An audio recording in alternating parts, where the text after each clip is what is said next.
അടിച്ച് അണപ്പല്ല് തെറിപ്പിക്കുന്ന പറഞ്ഞ പോലെ എൻ്റെ അണപ്പല്ല് എടുത്തിട്ട് ഉള്ള നിപ്പാണ് നിങ്ങൾ കണ്ടുകൊണ്ടിരിക്കുന്നത്. എൻ്റെ അണപ്പല്ല് പറിച്ച് സ്റ്റിച്ച് ഇട്ട് വെച്ചേക്കാണ് കേട്ടോ. അപ്പോൾ അതിൻ്റെ പെയിൻ കുറച്ച് നേരമൊക്കെ എനിക്ക് ഉണ്ടായിരുന്നു. അപ്പോൾ അത് കഴിഞ്ഞ് കിച്ചണിൽ വന്നപ്പോൾ ഇവിടെ ഇച്ചായൻ നൂഡിൽസ് ഉണ്ടാക്കുന്ന തിരക്കിലായിരുന്നു കേട്ടോ. പിന്നെയാണെങ്കിൽ നല്ല മഴയുണ്ടായിരുന്നു. അപ്പോൾ ആൾക്ക് ഒരു നൂഡിൽസൊക്കെ തിന്നണം എന്നുള്ളൊരു പൂതി. ഇപ്പിയും അതുപോലെ മാഗിയൊക്കെ കൂടി മിക്സ് ആക്കിയിട്ടാണ് കേട്ടോ ഇവിടെ ഒരാൾ നൂഡിൽസൊക്കെ ഉണ്ടാക്കുന്നത്.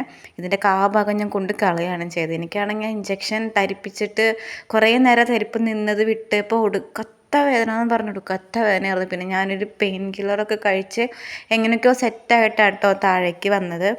ഇവിടെ എന്തൊക്കെയോ ആൾ പറയുന്നുണ്ട്. ഞാൻ സൗണ്ട് കൊടുക്കാൻ പറ്റുക വെച്ചെങ്കിൽ ഞാനിതിനകത്ത് സൗണ്ട് ആഡ് ചെയ്യാം കേട്ടോ. ഇത് ഇപ്പുറത്ത് മാഗിയും ഇപ്പിയും ഒക്കെ കൊണ്ട് വെച്ചിട്ടുണ്ട്. പിന്നെ ചട്ടിയിൽ അവിടെ മസാല ഒക്കെ ഇട്ടിട്ട് വെള്ളമൊക്കെ തിളപ്പിക്കുന്നുണ്ട് കേട്ടോ. ഇവിടെ നമ്മൾ സ്പെഷ്യൽ സ്പൈസി മഞ്ചൂരിയൻ ചിക്കൻ, പിന്നെ normal Maggi, normal stock base masala കൂടി മിക്സ് ആക്കിയിട്ടുള്ള ഒരു സാധനമാണ് സെറ്റാക്കുന്നത്. നാടൻ കോഴി എഗ് സ്ക്രാമ്പിൾഡ്. ഇവിടെ അധികാരം നൂഡിൽസ് കഴിക്കുന്ന ഒരു ടൈപ്പല്ലേ. പിന്നെ ഞാൻ ഇച്ചാനാണ് കഴിക്കുന്നത്. എനിക്കാണെങ്കിൽ പലയിടത്തുണ്ടെന്ന് കഴിക്കാനായിട്ട് പറ്റുമെന്നില്ല. ഞാൻ വിഴുങ്ങായിരുന്നു 2-3 ദിവസമൊക്കെ ചെയ്യുന്നുണ്ടായിരുന്നു കേട്ടോ. അപ്പോൾ അത്രയേ ഉള്ളൂ. Bye bye, see U.